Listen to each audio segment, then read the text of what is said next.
Hello तो guys, welcome to my YouTube channel Vicky Dhyan. तो कैसे आप सब लोग बढ़िया होंगे और ज़बरदस्त तरीके से अपनी तैयारी कर रहे होंगे। तो गाइस, आज हम बात करने वाले हैं जो एसएससी स्टेनोग्राफर था 2024, ठीक है, उसका एग्जाम हो चुका है। उसकी कट ऑफ क्या रह सकती है, उसकी एक्सपेक्टेड कट ऑफ क्या रह सकती है, उसके बारे में हम बात करेंगे। ठीक है, उसकी आपके अगर कितने नंबर आए तो आपको तैयारी करनी चाहिए, नहीं करनी चाहिए। ठीक है, आप कितने दिनों में तैयारी कर सकते हो, मतलब कितने दिनों में स्टेनो सीखी जा सकती है, तो उन सभी के बारे में हम बात करेंगे आज। ठीक है, तो चलो, तो वीडियो को एंड तक जरूर देख लेना, क्योंकि तो चलो वीडियो की शुरुआत करते हैं अब। देखो, सबसे पहले आपने आंसर की भी मिला लिया होगा, जो आंसर की आ गई है, जो कल ही आंसर की आई थी। जिस किसी के भी जितने भी नंबर आ रहे हैं, ठीक है, वो आप सबने देख लिया होगा, क्योंकि बार बार कमेंट आ रहा था कि सर भैया, जैसे हमारे इतने नंबर आ रहे हैं तो हमें करनी चाहिए या नहीं करनी चाहिए, जैसे हम स्किल के लिए पास हो जाएंगे या नहीं होंगे। ठीक है, तो उन सब के बारे में बात करेंगे। आपका सेफ स्कोर क्या रह सकता है, ठीक है, उन सब के बारे में। तो देखो, सबसे पहले मैं बात कर लूँ, देखो स्टेनो की। ठीक है, तो स्टेनो दो जैसे हिंदी में होती है, तो जैन लिपि में, और एक होती है ऋषि लिपि में। ठीक है, इंग्लिश वालों की अलग होती है, वो पिटमैन और इसमें और चलती है। ठीक है, तो भाई का कमेंट भी था कि इंग्लिश से भी सीखी जा सकती है, तो बिल्कुल सीखी जा सकती है। तो देखो, अगर आपके सबसे पहले हम बात करते हैं कट ऑफ के बारे में। ठीक है, आपने मिला लिया होगा जैसे भी, बाकी लेवल कैसा था उसके बारे में बात करेंगे। देखो, पिछली बार का जैसे हम कंपेयर करें तो वैसे और सालों की, तो क्या पिछले साल से जैसे कंपेयर करें तो पिछली बार का पेपर और इस बार का पेपर, मतलब बाकी तो नॉर्मल ही था, सेम सा था। बाकी आप थोड़ा सा मतलब इंग्लिश का मान सकते हो, जैसे मैंने फील किया जो 10 तारीख का और 11 तारीख देखा। बाकी इंग्लिश ज़्यादा नहीं, थोड़ा बहुत डिफरेंस मान सकते हो, ज़्यादा नहीं है, लेकिन उसका फ़र्क नहीं पड़ने वाला, क्योंकि आपको पता है वैकेंसी पिछली बार 1200 वैकेंसी थी और इस बार 2000 वैकेंसी है। ठीक है, बाकी फाइनल वैकेंसी आने के बाद और भी बढ़ सकती है।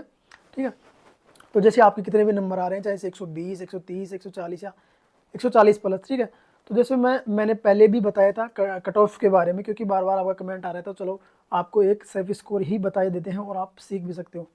तो देखो, जनरल कैटेगरी जो फाइनल की बात कर रहा हूँ, अगर आपके 140-35 बन रहे हैं, ठीक है, रो मार्क्स की बात कर रहा हूँ मैं।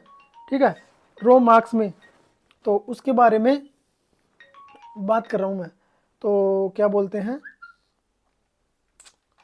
तो सबसे पहले रो मार्क्स अगर आपके 125 नंबर आ रहे हैं, किससे, ईडब्ल्यूएस कैटेगरी से, रो मार्क्स की बात करें, ओबीसी से आपसे 130 से 35 के बीच में बन रहे हैं। ठीक है, तो बिल्कुल आपको करनी चाहिए, क्योंकि नॉर्मलाइज का कोई पता नहीं। आपने अभी सीजीएल का रिजल्ट देखा होगा, 20-20 नंबर भी इंक्रीज हुए हैं। ठीक है, तो क्योंकि 2 शिफ्ट में पेपर था, तो नंबर तो आपके इंक्रीज हो भी सकते हैं, ऐसी कोई बात नहीं है। बाकी आपके अगर एससी से अगर आपके 120 नंबर बन रहे हैं, रो मार्क्स की बात कर रहा हूँ मैं, फाइनल सिलेक्शन के लिए, स्टेनो के लिए नहीं, तो आपको बिल्कुल स्टेनो करनी चाहिए। और आपके एसटी से अगर 115 10 या 110 तक भी बन रहे हैं ना, तो आपको बिल्कुल करनी चाहिए, क्योंकि इस बार वैकेंसी ठीक ठाक है और नॉर्मलाइज में आपको बढ़ेगा, तो फाइनल कट ऑफ ये रह सकती है। बाकी आप जैसे स्किल देना चाहते हैं कई भाई, तो जैसे अगर आपके 120 प्लस भी बन रहे हैं यूआर कैटेगरी से, तो आपको करनी चाहिए, क्योंकि 115 या 120 बन रहे हैं, तो आपको इस टर्नों के लिए आप जरूर जाओ, क्योंकि आपको पता है 10 टाइम में 15 टाइम उन्हें पास करती है एसएससी, आपको ये क्राइटेरिया रहती है। देखो, ये आपका सेफ स्कोर हो गया। तो अगर आपके इतने नंबर बन रहे तो बिल्कुल आपको करनी चाहिए। आप बार बार मत कमेंट करना कि जैसे इतने नंबर आ रहे हैं। बाकी नंबर तो आप बता सकते हो ऐसे कमेंट में, आपके कितने नंबर बैठ रहे हैं ऑफिशियल से, क्योंकि बाकी 1-2 नंबर ऊपर चाहे समझते हैं। और देखो, मैं स्टेनो की बात करूँ, अगर आप हिंदी से हो, ठीक है, हिंदी ने से स्टेनो हो, तो देखो जैन लिपि और एक ऋषि लिपि। ऋषि लिपि में क्या होता है, देखो ऋषि लिपि थोड़ी मतलब दिक्कत आती है शुरुआत में सीखने में, जैसे जैन लिपि से उसमें थोड़े से वर्ड अलग होते हैं। अगर आपने वो सीख लिया ऋषि लिपि, तो ऋषि लिपि में क्या होता है, जैसे शुरुआत में दिक्कत आती है, लेकिन अगर आप 100 से अबोव स्पीड करना चाहते हो, जैसे विधानसभा वगैरह इनकी देना चाहते हो, तो ऋषि में सीखना मतलब आपके लिए बेटर रहेगा। तो उसमें आप क्या है, मतलब शॉर्टकट वगैरह, शॉर्टकट थोड़े ज़्यादा रहते हैं। तो बाकी आप करते होंगे, मेरे से ज़्यादा जानते होंगे। ठीक है, तो ऐसी कोई बात नहीं। अगर आप जैन से सीख रहे हो, तो जैन में क्या होता है, जैसे सीखने में इजी होती है। अगर आप आराम से अभी स्टार्ट करो ना, रिजल्ट आने के बाद, तो जैसे आपका मान सकते हो आप मार्च अप्रैल में आपका स्टेनो ले लेगा सच, क्योंकि जनवरी के एंड या फरवरी के फर्स्ट वीक में आपको रिजल्ट जरूर देखने मिल जाएगा। उसके बाद 1 या 1.5 महीना टाइम देगा। तो आप बिल्कुल बिगनर हो, आपके नंबर आपको लगता है कि अच्छे नंबर बन रहे हैं, ठीक है, तो आपको सीख लेना चाहिए। क्योंकि जैसे मैंने पिछली बार दिया था, तो मैंने सिर्फ 3 महीने के अंडर अंडर करके मैं 80 की डी ग्रेड के लिए मैं पास हो गया था। ठीक है, क्योंकि जैन लिपि में सीखना आसान होता है। बाकी यूट्यूब पे आपको ऋषि लिपि में ज़्यादा मिलेगा। मैंने तो सीखा था, उससे बता रहा हूँ मैं, क्योंकि शुरुआत में जैसे वर्ड बनाने में दिक्कत नहीं आती, लेकिन जैन लिपि में क्या है, अगर 80 तक 90 तक हो जाती है नॉर्मली, बट उससे ज़्यादा अगर बढ़ाओगे तो उसमें थोड़ी मेहनत करनी पड़ती है। ऐसी नहीं है कि स्पीड इंक्रीज नहीं होती है, हो जाती है, बट थोड़ा मेहनत करना पड़ता है, आपको आउटलाइंस याद करनी पड़ती है। क्योंकि आपको अगर 80-90 से ऊपर ले जानी स्पीड, तो भाई आउटलाइंस का बहुत खेल होता है। ये आपके माइंड के ऊपर डिपेंड करता है कि आप कितना जल्दी सीख पाते हो।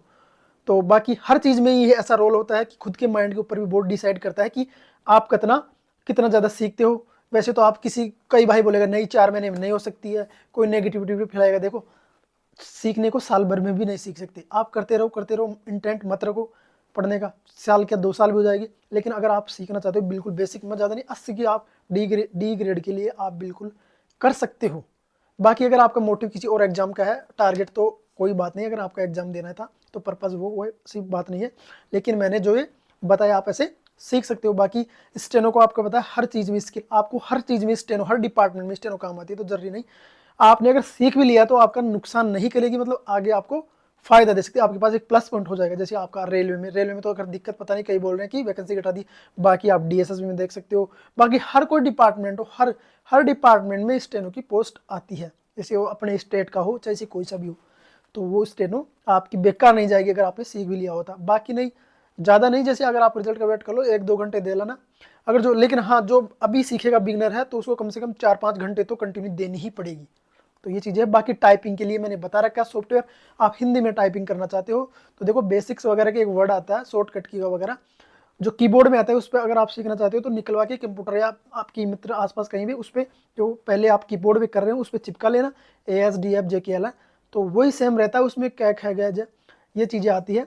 तो शुरुआत में 15-20 तक हो जाएगी, बट उसके बाद आपको मेहनत करनी पड़ेगी। मैं बता दूंगा अगर कोई दिक्कत आएगी टाइपिंग में आपको, तो क्योंकि टाइपिंग भी बहुत ज़रूरी होती है। इसके साथ साथ स्टेनो सीख रहे हो तो टाइपिंग तो बहुत ही अनिवार्य है, क्योंकि वहाँ पर आपको 1 घंटे का टाइमिंग मिलेगा, यानी कि 65 मिनट का डी के लिए, ठीक है। और सी ग्रेड के लिए आपको पता है कितना टाइम मिलता है, उसका 10 मिनट कम मिलता है। और अब की बार एसएससी ने थोड़ा क्राइटेरिया भी अलग कर दिया है, ठीक है। तो ये कट ऑफ का रेशियो था। बाकी अगर आपके नंबर बन रहे हैं तो कोई बात नहीं है, आपके दूसरे की भी पर्पज़ कर सकते हो, ऐसा कोई वो वाली दिक्कत वाली बात नहीं है, ठीक है। तो चलो, तो मतलब आप के जो भी नंबर बन रहे हैं वो एक कमेंट में कर देना, जितने भी नंबर भाई बन रहे हैं, तो ठीक है। बाकी आपका सजेशन देना कि स्पीड आपकी स्टेनो की अभी क्या आ रही है, ठीक है, वो भी बता देना, ठीक है। तो कैसा लगा वीडियो भाई, मिलता है नेक्स्ट वीडियो में नेक्स्ट इन्फॉर्मेशन, तब तक बाय।